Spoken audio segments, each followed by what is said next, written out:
وسهلا بكل الذين ينضموا للاستماع إلى راديو بلدي أول راديو عربي أمريكي ويعنى بقضايا العرب في المهجر.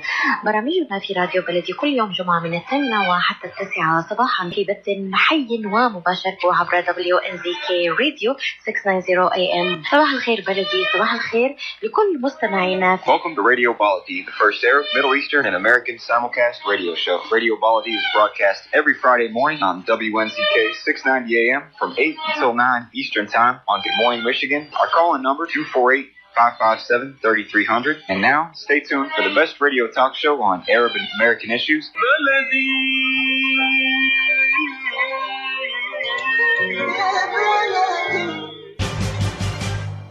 I am Atef Abdel Gawad. Join me the first Friday of each month at 8 a.m. Eastern Time.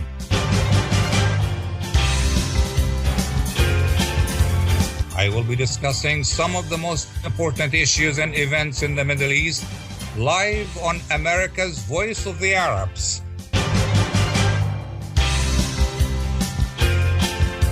WNZK 690 AM and WDMV 700 AM.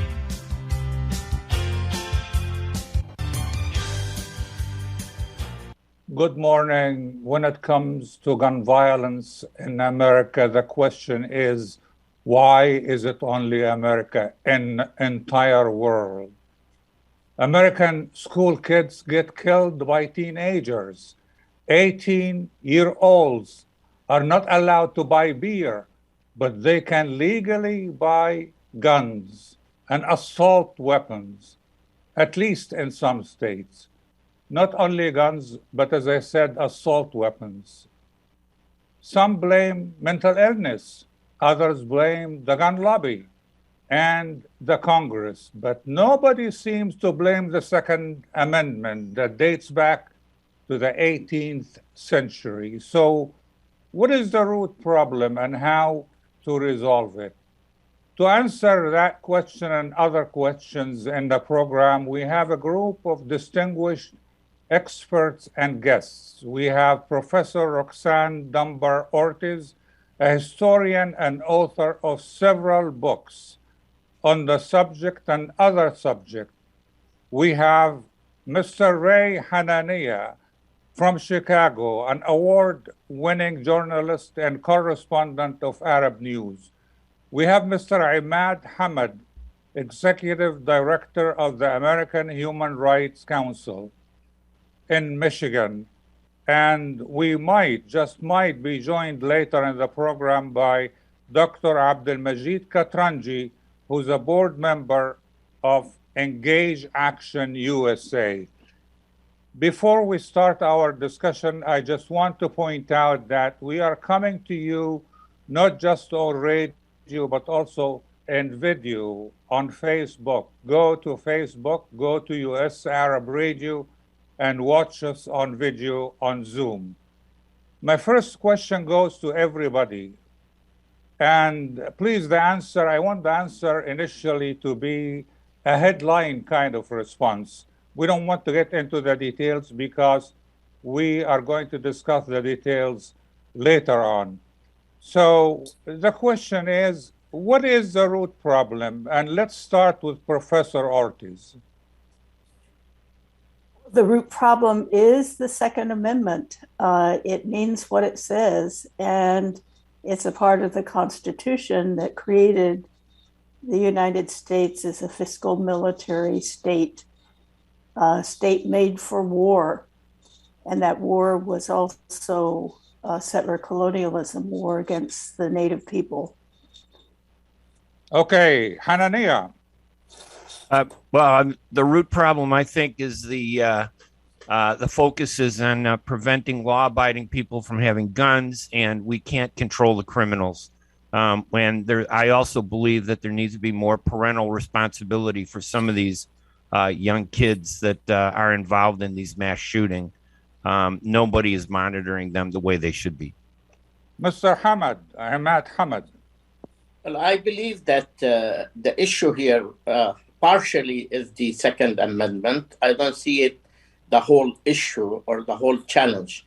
Maybe it merits serious review, assessment, and amendment, and that's a very complicated, tough challenge. I see that more of the culture in America, and I see that there is a need for real deep-rooted analysis why the gun violence in America is becoming somehow, some way, a norm. Okay, great. So the Second Amendment is apparently is a root problem here. We are going to discuss in details now all those factors, but my next question goes to Professor Ortiz. And in Oklahoma, you were born in Oklahoma. So there was another massacre in a hospital recently, 2 days ago. We also remember the Oklahoma bombing. Is the American phenomena of violence related to geography or related to local culture? Well, there certainly is a culture of violence from the very beginning of the United States, preceded by 150 years of total warfare. Total warfare across the continent to take it. After the U.S. was independent, 100 years it took to take the whole continent. So there was never a day without war. And also during that time, the U.S. had warships almost on every shore of the world. And of course, the so-called Barbary Wars, two wars against the Tripoli. And they won. The U.S. Marines got their start there. So this is from the very beginning, the culture of violence, killing and killing and killing and killing, and also slavery, the enslavement of people, insurrections, policing of slaves, not to. So it's not that, I mean, slavery existed all over the Western Hemisphere, but it was not codified and put into law in the same ways. It was just as brutal, but not as organized into the culture. So this white supremacy that developed, that's in every bit of the Constitution and the founding, how to protect white supremacy, a constitution that created a white republic of men. So I'm going to ask you a little later to explain to us the connection between the Second Amendment and racism. But let me first go to Ray Hanania. Yesterday, President Biden presented some proposals. Are they enough? For example, he proposed a ban on assault weapons. He proposed to raise the age to 21 from 18, to strengthen the background check on whoever will buy weapons in America. All those steps, are they enough, Ray? Well, I think we definitely need more. Nobody should have an assault weapon that works. I mean, you can't use that for hunting. You want to have a gun that is a collector's item. I get it, but then it should be made so that it's not able to be used.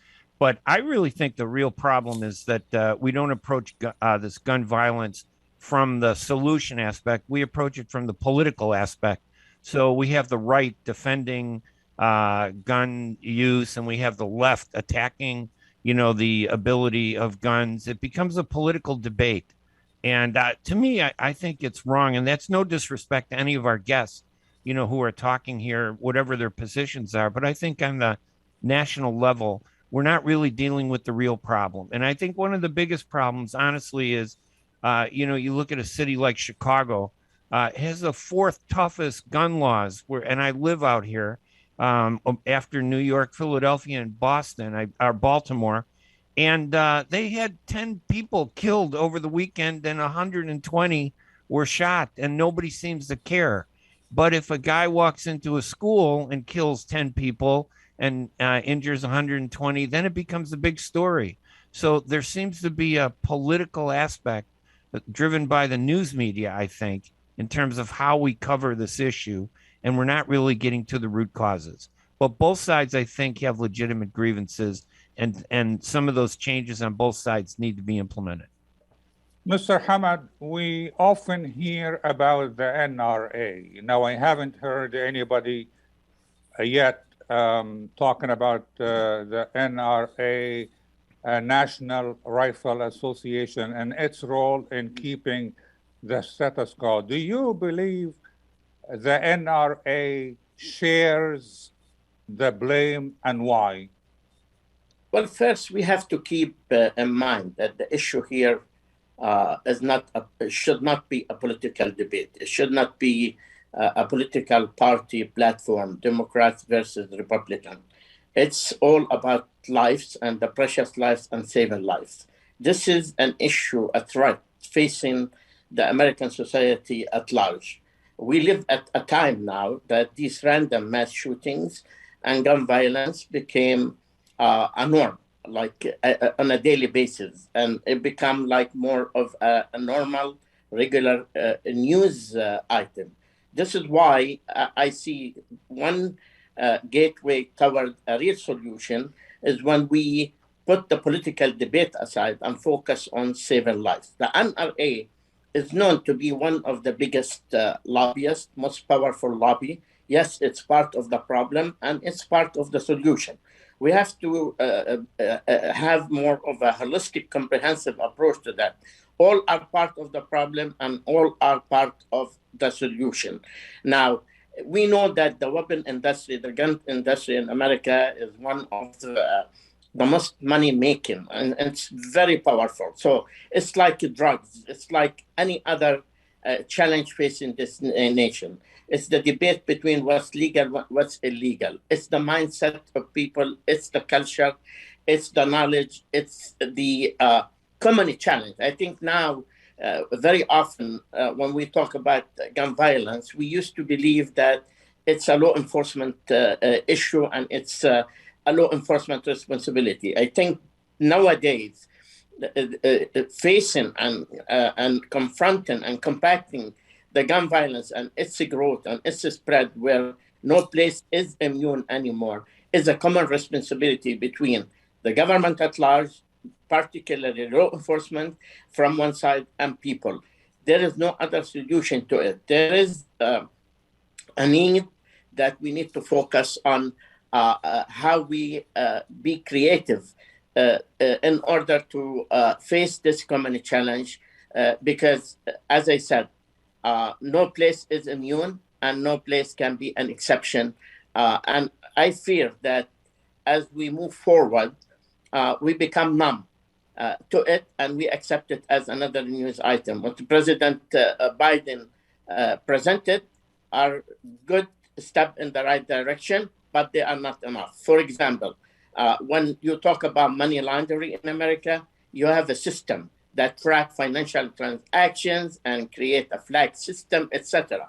I think this item is missing and it's needed.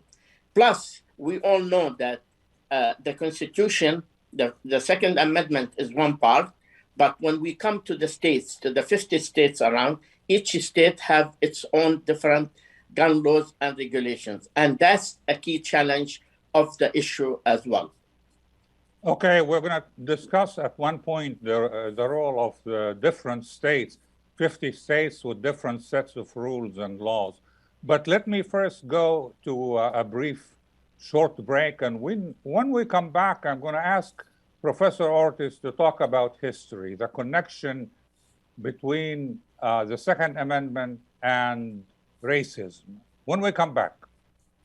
When it comes to reproductive medicine, IVF Michigan Fertility Centers are the recognized leaders. With locations in Bloomfield Hills and 5 other cities in Michigan and Ohio, IVF has experts in all aspects of the field. As a founding member of IVF Michigan Fertility Centers, Dr. Nicholas Shama is one of the leading reproductive endocrinologists in Michigan and Ohio. Dr. Shama has performed over 10,000 IVF cases and has helped thousands of couples fulfill their dreams of parenthood. American board certified in both obstetrics and gynecology and reproductive endocrinology and infertility, Dr. Nicholas Shama is a very caring, compassionate, expert physician that understands not only the medical but also the emotional toil of infertility on his patients. When it's time, get personalized care from Dr. Nicholas Shama at IVF Michigan Fertility Centers in Michigan and Ohio. Call toll-free 855-952-9600, 855-952-9600. Live performances, concerts, music festivals, and hot jazz.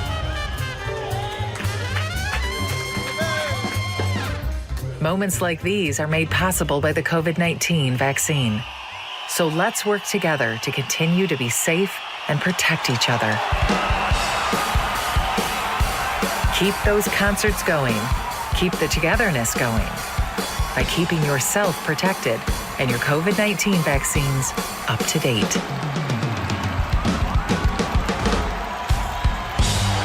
To find your vaccine and learn more, visit michigan.gov/COVID vaccine.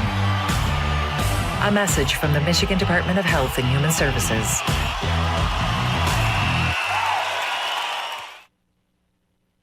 Kashat's Mediterranean Market in Shish Kebab offers a great array of your favorite Mediterranean meals. Meals range from lamb specialties, shawarma sandwiches, and seafood dinners. Plus, they offer big trays of your favorite food and so much more. Kashat's Mediterranean Market in Shish Kebab is located at 32839 Northwestern Highway in Farmington Hills and is open from 9 a.m. to 9 p.m. So stop in or call Kashat's today at 248-538-9552. That number again, 248-538-9552. Kashat's Mediterranean Market in Shish Kebab will definitely leave you satisfied. Are your hands feeling numb? Do you feel pain opening up a jar, turning a key? Are you noticing that your elbow and your shoulder are becoming stiff? Or were you recently injured in your arm? Hello, I'm Dr. Abdalmajid Katranji, and at the Katranji Hand Center, which just recently opened down the street from the Somerset Mall, we can provide you with the latest in hand, wrist, elbow, and shoulder care. Visit us at www.katranjihandcenter.com to learn the latest techniques that we have to offer you, and I look forward to taking care of you. Visit us in Troy at 1565 West Big Beaver Road, Building F, or call Katranji Hand Center for an appointment at 248-869-4263. That's 248-869-4263. I am Atef Abdel Gawad. Join me the first Friday of each month at 8 a.m. Eastern Time.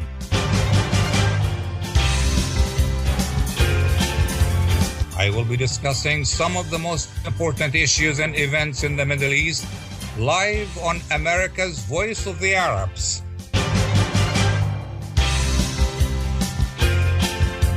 WNZK 690 AM and WDMV 700 AM.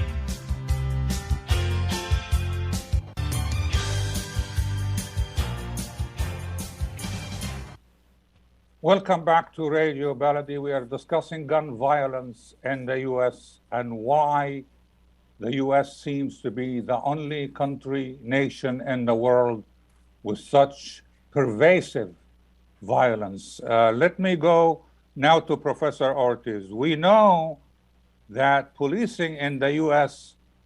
was rooted in racism. The first police units were created to keep an eye on slaves and make sure they don't escape.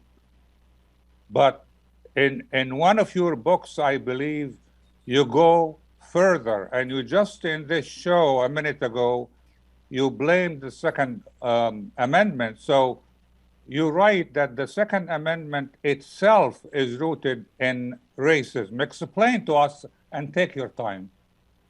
Oh, thank you.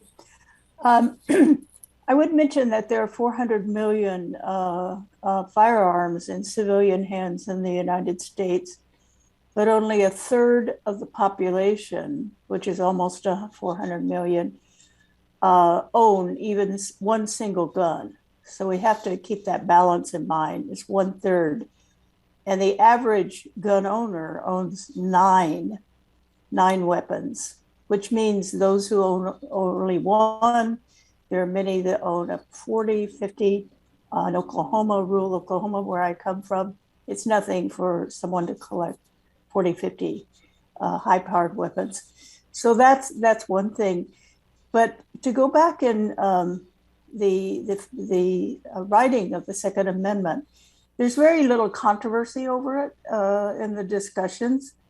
It's added as a individual right in the Bill of Rights. The state militias are provided for in Article 8 of the Constitution. So it has nothing to do with being supposed to be the National Guard. That's the state militias is what became the National Guard of the states now. So it was an individual right of the white settler to take Indian land and to push Native people off and to have, in the colonial laws, the British colonial laws before independence, they actually required, it was a kind of training of settlers to have weapons and gunpowder in their homes. And also in the fields, to have, when they're working in their fields, to have their weapons with them. And what are they afraid of? Certainly not, bears or whatever. The Native people whose land they've taken are still on the periphery and trying to take it back. So this goes on for 150 years before the U.S.'s independence, already in place that every settler is armed to eradicate Native people, who were, by the way, farmers. They appropriated already developed land and villages that Native people had built over a period of 10,000 years. So this is the over and over and over again, the killing. So it's normalized. It's not something extraordinary. It's what they intend to continue to do to get to the Pacific, which they lay out in the Northwest Ordinance, which becomes a part of law, constitution, mapping out piece by piece how they will go across the continent, get to the Pacific, and then take control of the Pacific. This is in their discussions. While they're writing the Constitution, they have the Northwest Ordinance as their guide.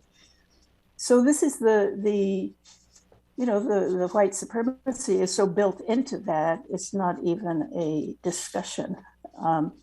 Slavery is certainly, it's been outlawed in Britain by then. The anti-slavery movement in Britain is very, very strong.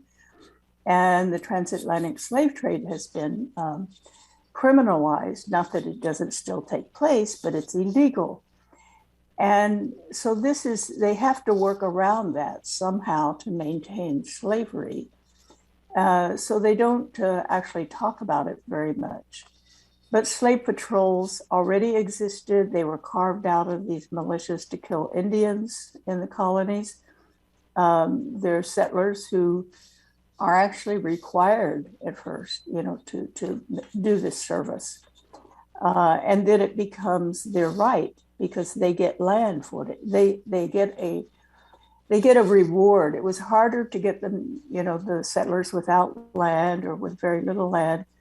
It was hard to get them to act as slave patrols. Sometimes they had to be forced to by fines or even imprisonment because they got nothing out of it. Only the rich planter did. They didn't get land for it. So they start having to pay them. Yeah, and this is the basis of the very racist police forces that we have in the country, that they came out of that setting. So jumping up to the founding of the NRA in the late 19th century by Union soldiers for training young men in target practice. The Olympics at that time brought target shooting as one of the sports, as a sport. So I think that had to do with they wanted to enter that competition for target practicing. So it was a very benign. I mean, there were guns everywhere. It's like in the West, and of course you've seen the Western movies and the shooting of Indians dying here and there, but the NRA was not really a part of that. It was more of really an urban thing, and for a sport. So it remained rather benign. There were no laws around it. The NRA testified in the 1930s and said that it did not breach the Second Amendment to ban the machine guns in Chicago that the gangs were using during and had been using and outgunned the police. So the NRA said no, it doesn't contradict the Second Amendment at all. That's the only time in legal terms in Congress that the NRA was even, made a statement. They also supported the 1968 somewhat gun laws, that was pretty much based on racism because of the Black Panthers and, Black power people arming themselves. Suddenly there's this, this spate of some gun controls.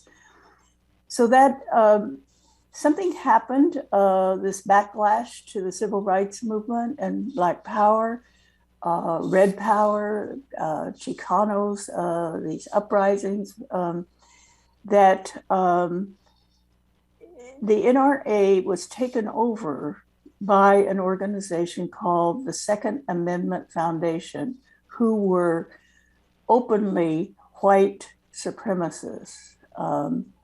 The man that led that had been a border guard on a border chief deporting Mexicans, a very violent man. He had always been a member of the NRA, but in 1974, he started an organization called the Second Amendment Foundation with a purpose to take over the NRA because it already had nonprofit status.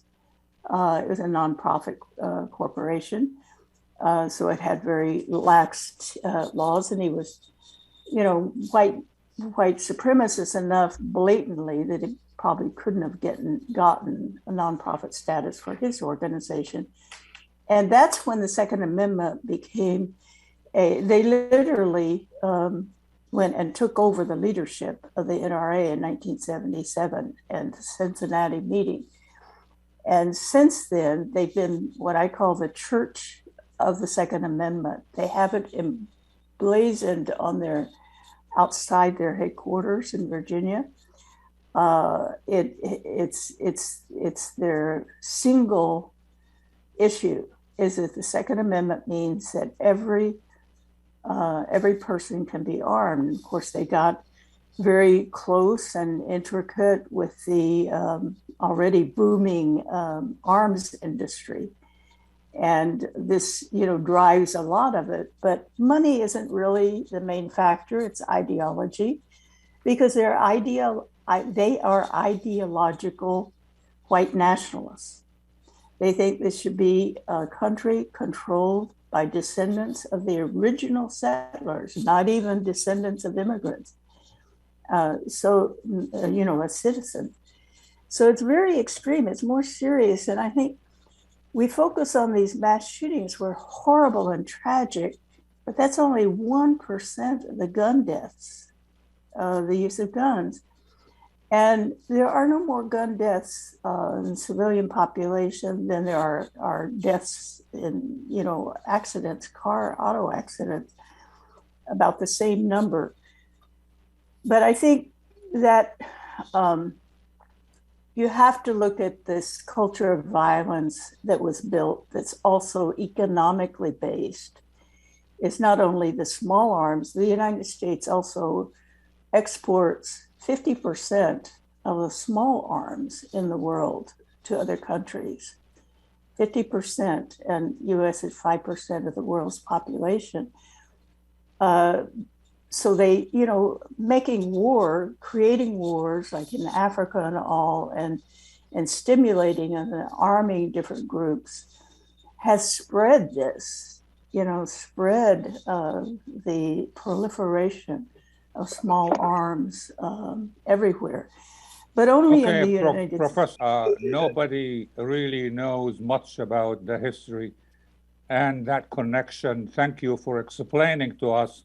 I'm going to go to a short break right now. When I come back, I have a question for Mr. Ray Hanania about the political element here and why Congress has failed so far to take effective action on gun control. Also, I have a question for Mr. Hamad to explain to us or to compare violence in America and violence in the Middle East when we come back. Ziyad brand. Quality products from our family to yours. Ziyad Brothers Importing offers the finest quality products, including brands like Sultan, Kraft, Nestle, Hook, Rico Picon, Donna, and many more. Ask your retailer to carry these fine products because you deserve the very best. For more information, visit our website at www.ziyad.com. That's www.ziyad.com. Ziyad, quality products from our family to yours. At Top Rehab Physical Therapy Clinic in Dearborn, we provide effective physical therapy sessions in order to limit pain and discomfort. Top Rehab provides physical therapy care for any diagnosis prescribed by a physician, and we regularly see and treat conditions such as stroke, TMJ, fibromyalgia, sciatica, joint pain, and more. We use a variety of pain management methods, including modalities, soft tissue mobilization, and therapeutic exercise. If you're in need of physical rehabilitation or physical therapy, get the highest quality health care at Top Rehab. Most insurance is accepted, and we're open Monday, Wednesday, and Friday 8 to 6, Tuesday and Thursday 8 to 5, and Saturday 10 till 2. Call for an appointment today at 313-846-0555. That's 313-846-0555. Choose Top Rehab Physical Therapy Clinic on Michigan Avenue in Dearborn. Life's too short to be in pain. Imagine you're on a train track. Somewhere miles away, a train is headed your way. You can't see it yet, but it's coming. Slowly but surely. If you have prediabetes or you're at risk for type 2 diabetes, you may be on the wrong track, and diabetes could be heading your way. Bit by bit, the danger is getting closer and closer. So should you stay on the track you're on now or move to make a change and reduce your risk? If you have prediabetes or you're at risk for type 2 diabetes, you may qualify for the National Diabetes Prevention Program in your local community. This one-year program could be the ongoing support you need to put you on the right track. Not only did participants lose weight, they cut their risk of type 2 diabetes in half. Ready to get on board for a healthier future? Learn more about the National Diabetes Prevention Program and what else you can do to manage and prevent diabetes at michigan.gov/diabetes. A message from the Michigan Department of Health and Human Services. Life is a nonprofit charity that's provided humanitarian aid and development to people and communities for over 25 years, regardless of race, color, religion, or cultural background. When disaster occurs here or around the world, Life for Relief and Development rushes in to provide food, medical aid, and shelter to those in need. Please help improve these efforts. Make your tax-deductible donation to Life now at lifeusa.org or call 248-424-7493. I am Atef Abdel Gawad. Join me the first Friday of each month at 8 a.m. Eastern Time.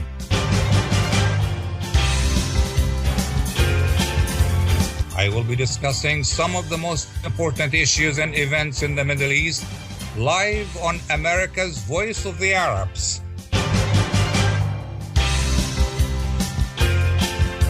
WNZK 690 AM and WDMV 700 AM.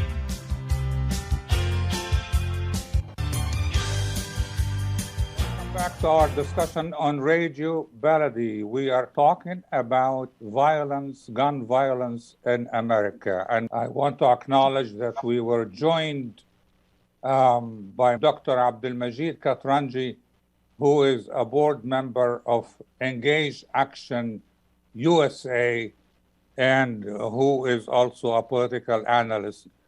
My question now will go to Mr. Hanania. And the following question will go to Mr. Hamad, both Mr. Hamad and Dr. Katranji. Mr. Hanania, you talked about the political element here in the problem of gun violence. So far, Congress has failed to take effective action on gun control despite repeated mass shootings and massacres. How do you explain that failure? Well, there are two definitions of politics. One is the politicians who are playing politics, and then there's also the definition of the politicization of an issue. In my opinion, I think we politicized the issue of gun ownership, and we use it as a bludgeon to beat up our opponents. So if I'm a Democrat, I use it to attack Republicans, and every time there's a massacre, I blame them. And then Republicans will turn around and use the issue to attack the Democrats, to say that they want to curb the rights of citizens. But I think the bigger issue is our society. And we do have a segment of our society that is criminal, that engages in criminal. There was just last month in front of an Arab gas station, there was a man reading his cell phone. He was on the public sidewalk in Chicago. And from across the street, a young man, maybe 17, 18 years old, was carrying an AK-47, which is an illegal weapon. It's illegal already. They made an AK-47 illegal, and he was carrying the weapon, ran across the street, shot the man to death, 60 bullets, and then took off. And what was the city of Chicago's response? The Democratic city of Chicago, Mayor Lori Lightfoot? It was to close the Arab grocery store and gas station to punish him and say that it was his fault, that he didn't do enough to prevent this violence that he had nothing to do with. So these acts of violence are so shocking. There are politicians who will use it for their own benefit, to score points, to prey on the emotions.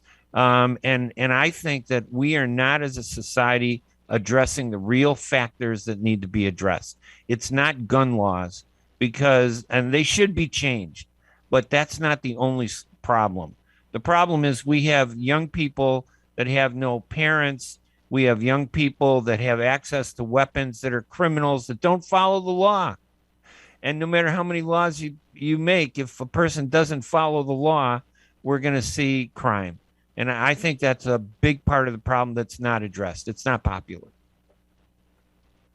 Mr. Hamad, Mr. Katranji, we'll go first to Mr. Hamad with that question, simply because I promised that. Professor Ortiz a minute ago mentioned some figures and numbers of weapons available in the U.S. We also know in the Middle East we have Iraq and Yemen.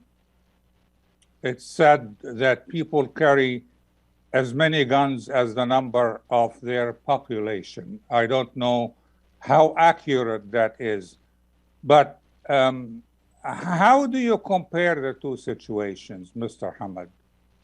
Well, first we have to recognize that time is due to redefine the notion of public safety in America within our society. Definitely, there are commonality of certain acts of violence, gun violence, acts of hate, terrorism, domestic and international. Definitely, this reminds us of the import and export of weapons. I think the U.S. is one main supplier. When we talk about the Middle East, we talk about a region torn by wars and conflicts, but we don't see the violence take course in the same format and similar format like the U.S., like massacres and mass shootings and what have you. I agree with Roy when he noted that this should not be a matter of political debate. It's not a football game between Republicans and Democrats. But the reality is that if both parties don't come to agree on the minimal agreement of recognizing the need of common sense gun laws, I think this is a gradual process. This cannot be done overnight. There is no magic solution because, yes, people debate saying that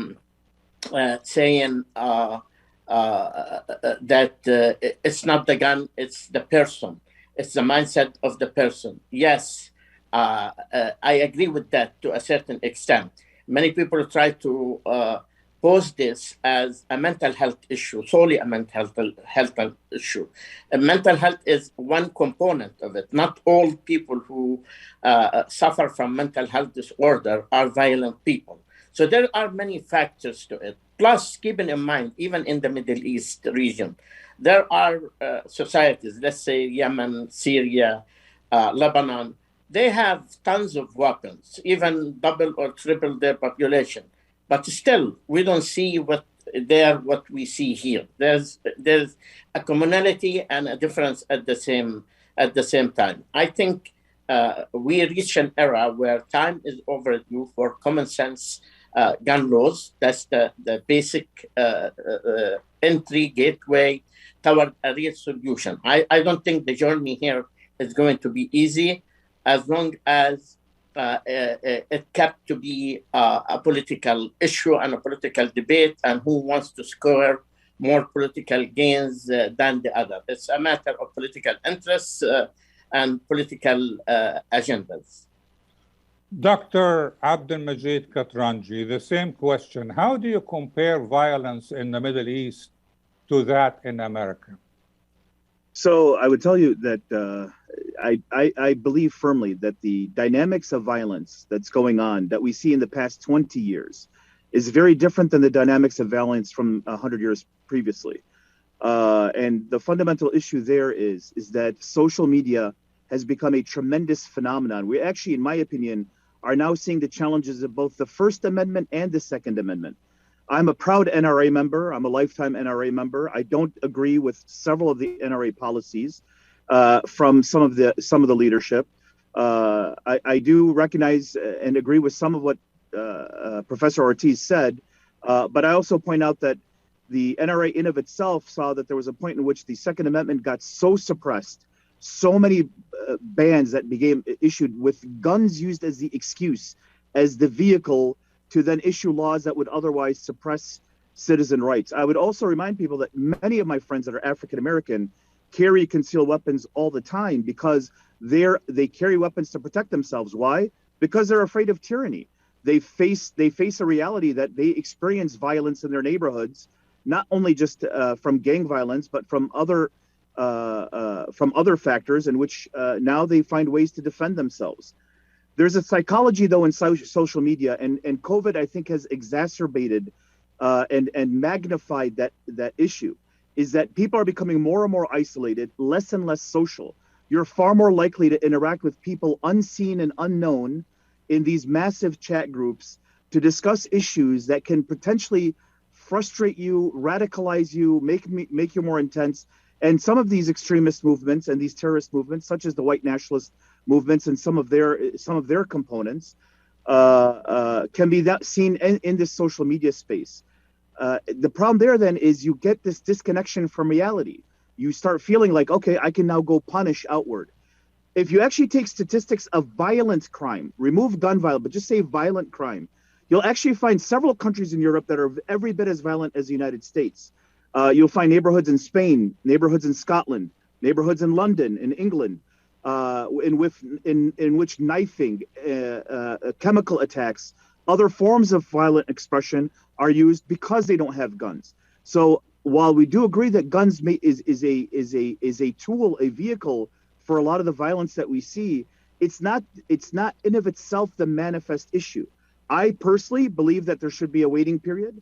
I personally believe that we should have a screening or a 24-hour period of registry. I'm registered. My fingerprints are registered because I carry a concealed weapon. I'm happy with those laws that help protect the area, the community, but also gives me the right to protect myself.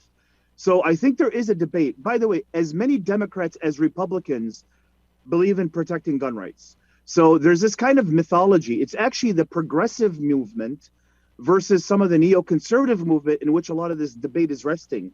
But in the massive center of the United States, composed of both Republicans and Democrats, there's a common belief that I have the right to purchase a handgun. I have a right to purchase a rifle. I have a right to protect myself. I have a right to hunt. And how I may express any of those is also within my rights. But in the polar extremes on both the right and the left, that's where the debate is being played out and unfortunately missing the point entirely. The National Rifle Association for the past 20, 30 years has been working on making sure that the rights of individuals within the context of the Second Amendment, but has largely also some of the very arguments they used about the Second Amendment actually have also been used to protect rights in the First Amendment and other amendments. So I think it's really important to understand that there's a larger political issue at play. The source of violence, if we take guns out of the example, is showing that in large part societies as a whole are becoming more extreme. And we're noticing that a lot of that violence seems to be incited in social media circle where disinformation becomes an issue. Now you have a First Amendment issue. In the Middle East, as you know, we don't have issues of First, Second Amendment. And in many spaces, in many spheres, even social media is restricted or limited to a degree. But I think there's a social construct in the Middle East in which you have to know your neighbors. You have to know your neighbors even if you disagree with them. So there's almost a social contract that despite being armed, because my neighbor is somebody I know, that I have a responsibility to my street, to my community, my neighborhood, you tend to see these manifestations of violence much less. It's usually an outsider coming in. I know we like to praise England and Europe for a lot of their things and others, but when you look at Europe, it's not American colonialism that brutalized the Palestinians. It's not American colonialism that brutalized Indians and Pakistanis. It's not American colonialism that brutalized Syria and Lebanon. It's actually France and England. So yes, they may have behaviors that we see that we reward generously in their own neighborhoods, but ask the Irish what they dealt with under English law and English rule and how they tried to defend themselves. And you're going to get a very different picture. I'm not saying anybody's perfect, and I'm not saying everybody's wrong. I'm just saying that you have to look at the entire picture when we engage in this debate. Okay, we are going to have a short break. And when we come back, I'm going to get back to you, Dr. Katranji, about the fact that we have 50 states in the U.S. with 50 different sets of rules, laws, and traditions. When we come back. Enjoy the first Syrian-style cuisine in Michigan. At Damas Cuisine and Catering, you'll find a wide selection of Syrian foods and sweets in our menu, like frikeh, poisi, grape leaves with steak, mishawi platter, hot mahashi, char-grilled kebab, shawarma, and much more. Get super fast delivery from Damas Cuisine and Catering right to your door. Order online at damascuisine.com/menu and track your order live. Damas Cuisine and Catering, 28841 Orchard Lake Road in Farmington Hills. Call 248-987-4985.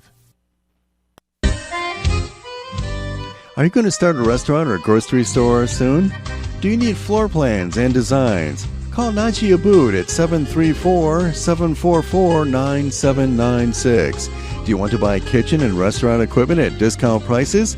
Call Naji Abood now, 734-744-9796. New Concept Products and Design, the trademark of kitchen equipment. 5% discount on all purchases of $75,000 or more. New Concept Products and Design, new location, 131 185 Schoolcraft in Livonia. Learn more at www.newconceptproducts.com. Call Najee Abood 734-744-9796.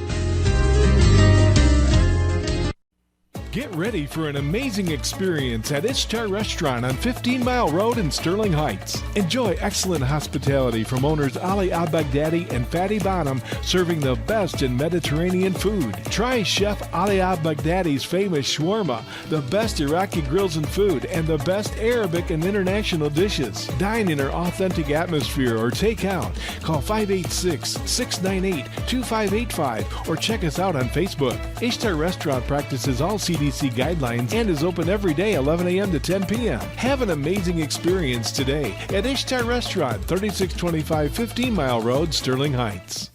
When you're looking for the best in optical care, Dr. Imad Nakash is your doctor to see. With years of experience and thousands of successful procedures performed, you can trust your eyes to Dr. Imad Nakash. See Dr. Imad Nakash and his professional staff for your eye care needs. There's 2 locations to serve you. In Hazel Park, call 248-336-3937. 248-336-3937. In Rochester Hills, call 248-299-3937. That's 248-299-3937. I am Atef Abdel Gawad. Join me the first Friday of each month at 8 a.m. Eastern Time.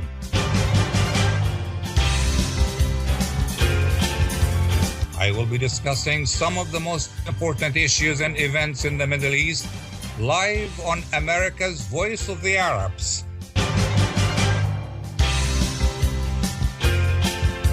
WNZK 690 AM and WDMV 700 AM.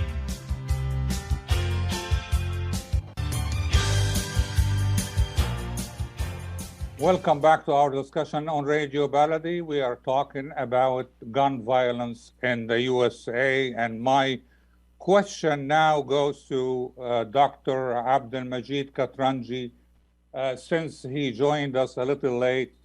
And the question is, as I said earlier, is the fact that we have 50 different states with different sets of laws, rules, traditions, some states allow certain things, other states don't. Is that a factor contributing to the problem? No, I don't think so. I think the Mr. Hanania pointed out that, you know, Chicago has some of the most restrictive gun laws and yet has some of the highest levels of gun violence.